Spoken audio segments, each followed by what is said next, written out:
The bookkeeper told me that the night that her boyfriend passed away, she begged the tenant to call an ambulance and get him to the hospital, but the tenant did not do that. This is the bookkeeper's recollection of what happened that evening. She unfortunately was not present at the property at the time because she was in the hospital awaiting heart surgery. She said she got a call from the tenant and this other gentleman that I've met that lives at the property stating that her boyfriend, the other caregiver, had stripped down to his skivvies, was running through the property, was screaming, clearly under the influence of something. She asked them to put him on the phone, hoping that she could calm him down, find out what was going on, but he didn't even know who she was. He was completely incoherent. That's when she became very, very concerned because she knew in that moment that clearly he was being affected by something, and that she asked them, begged them to call 911 and get an ambulance to the property and take him to the hospital. The tenant did not do that. When she called 911, she evidently asked for the police to be sent to the property. So of course,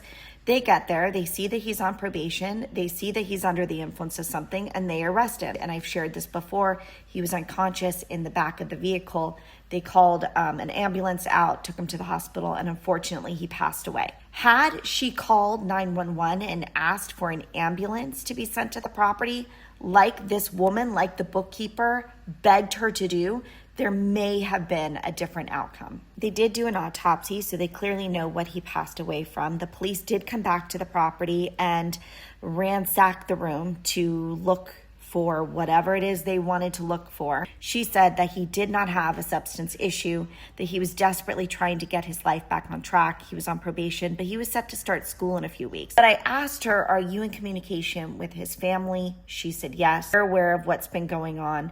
And I asked her, when you speak to homicide detectives, would you mind letting them know that I've tried to reach out because I would like them to get connected to the two neighbors who have provided statements saying that he said to them that he was being by somebody in the house.